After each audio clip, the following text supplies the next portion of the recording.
Good morning. About 1,000 years ago, around the turn of the last millennium, there were a group of sort of early medieval rabbinic scholars named Rashi, Ramban, Ibn Ezra. If you did the study this summer on Moses, some of those names might sound familiar. They were incredibly influential in their interpretations of the Torah, the first 5 books of the Bible, and ended up being very important to later Christian interpreters of the Old Testament. They went through the Torah verse by verse and commented on it, sometimes a few lines and sometimes pages upon pages before moving on to the next verse.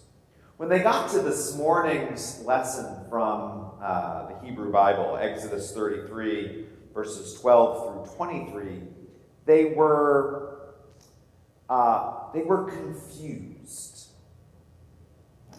Moses said to the Lord, "See, you have said to me, bring up this people, but you have not let me know whom you will send with me. You have not let me know who you will send with me."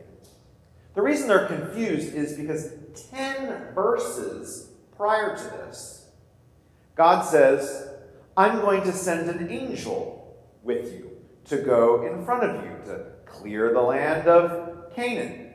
3 verses before that, God says, "I'm going to send an angel before you." So God says, "I'm going to send an angel." A couple seconds later, "I'm going to send an angel." A minute or two later, Moses says, "You haven't told me who you're sending." "Well, I just told you I'm sending an angel." The great rabbinic scholars looked at this and were perplexed.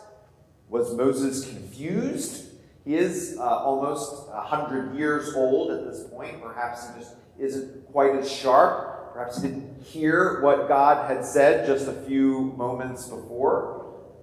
They wondered if the person who wrote this down got some pages shuffled, and maybe this was meant to go before the section where God says, "I'm going to send an angel." And they said, no, that couldn't be it. They wondered if God wasn't specific enough for Moses. Like, "I'm going to send you an angel," but which angel? It'd be like me saying, "I'm going to send a friend to pick you up at the airport." That might be fine until it came to the day to pick you up at the airport. You might want to know, well, what friend is coming to pick me up at the airport? And then they wondered, was Moses saying this because he wasn't particularly happy with God's answer? He didn't want some middle management angel coming with them. Moses wanted God himself. And so he asks the question with an answer he already knows, hoping the answer will change. We do this at home sometimes. We really like frozen yogurt in our household. And sometimes I'll say to Karen, "Are we going to get frozen yogurt tonight?" And she'll say, "No, I don't think so." A few moments later, "Do you think we can, how about some frozen yogurt tonight?" "No, I don't think so." "It really would be nice to have some frozen yogurt tonight." And then she relents and goes and picks up the frozen yogurt. Perhaps that's what Moses is doing here. We don't quite know, but it's interesting. It's curious. A few verses later, we get another curiosity where God says to Moses, "My presence will go with you." Perhaps refining it a little bit. You're not just getting a middle management angel. My presence is going to go with you, and I will give you rest. And Moses said to him, "If your presence will not go, do not carry us up from here." Did you catch that? My presence will go with you. Well, if your presence doesn't go, don't send us anywhere. I just told you my presence is going to go with you. Again, this is similar to some conversations that happen in my own house. Where I might say, "I'm going to get the trash together and take it out. And Karen might say, well, if you don't take the trash out, there's going to be big trouble. I just told you I'm going to take the trash out. I just said that. What's going on? A few verses later, Moses says, show me your glory, I pray. Show me your glory. Now, glory, that may sound like a fuzzy concept to us, like that might refer to, who knows what that refers to in regards to God.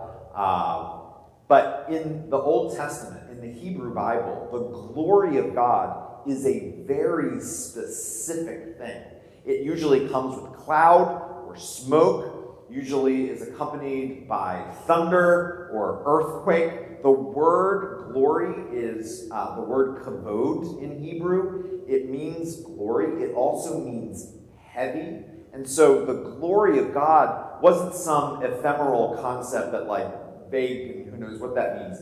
In the Hebrew concept, it has substance. It's heavy. It's substantial. When Moses says, show me your glory, he's talking about something very specific, not general and vague. And God says, I will make all my goodness pass before you. Show me your glory. I'll bring my goodness. That's not, the goodness is not that same specific thing that Moses asked for. Again, this is not unlike some conversations that happen in my house where I might ask for a very specific thing. Can someone bring me a Phillips head screwdriver? And then someone brings me a flat head screwdriver. Well, they brought me a screwdriver, but it's not the specific thing I asked for. Moses asks for one thing. God says, I'll give you another. Can you see why the ancient rabbis had fun with this one? As I read this, I think if we didn't know that this was a conversation between Moses and the Almighty, we might mistake it for a conversation between any two other people on planet Earth. What's remarkable about this conversation is how normal it is. It almost reminds me of a comedy on television where, the people are always sort of getting their signals crossed and hearing the wrong thing, and their communication isn't so clear. Again, it reminds me kind of the conversations that go on in my house. And so I wonder if perhaps this passage might not teach us something about prayer, about talking and speaking to God.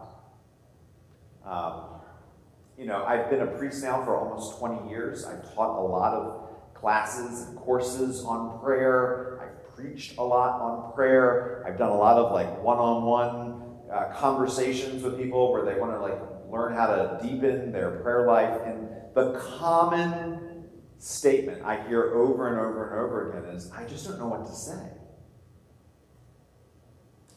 I get there, I get my hands folded, I get on my knees, and I don't know what to say. And sometimes we, I think, feel this pressure that we have to almost perform, like it's a college entrance exam and it needs to be great, right? Everything phrased just perfectly. And yet, if we take Moses' conversation here with God serious at all, it's anything but. In the verse just prior to this morning's lesson, Moses isn't speaking, God isn't speaking, the narrator is speaking. The narrator says, the Lord would speak to Moses face to face as someone speaks to his neighbor. Sometimes we feel that pressure, like what we have to do is put all kinds of flowery language around it. It's sort of like the Pharisees do in this morning's gospel lesson when they're trying to come to Jesus and they're trying to get him to say the wrong thing, and they they try and butter him up. Teacher, we know you are sincere and teach the way of God in accordance with truth and show deference to no one, for you do not regard anyone with partiality. They're just laying it on thick. When Moses speaks to God, Moses doesn't lay it on thick. He doesn't try and butter him up. He's just talking with him, as a neighbor would speak to his neighbor, or like an old married couple, or two old friends that are trying to figure it out together. In our normal relationships with people, there are times where we get a little more formal in our language. You know, when a young couple comes to the church and they stand right there and they make vows to each other, they don't just say whatever comes off the top of their head. You know, there are words that are spoken. I feed those words to them line by line, so they're very specific. You know, when it's someone's birthday, we don't make up a song every year. Maybe Mike does. And we're going to hear one of the songs he made up in a little bit. But probably most of us just sing happy birthday because that's just what you do. We know the words we're going to say. We know the words we're going to sing because that's the ritual that we have. Sometimes when I talk to someone, even people in my own family, my kids, if I want to say something to them, sometimes I think about it in advance and I think through how I'm going to phrase something so that it comes across the way I want it to come across. I'm sure you do that too, but most of us in our just normal everyday relationships, don't we just talk to people? 95% of the time, don't we just say what comes off the top of our head, like Moses here with God? Prayer does not need to be this contorted thing. It can be incredibly spontaneous.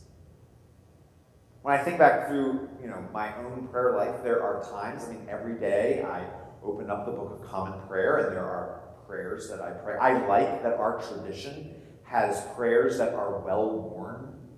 Some of the prayers that even we'll pray today have been prayed not just for decades, but for centuries. And there's something to well-worn prayers. I like that when we come together, that our common prayer, we sort of know what it is we're going to say. I think that can be formative, but there are other times where we can just talk with God. When I think of my own prayer life, every day I have well-worn prayers that I bring out.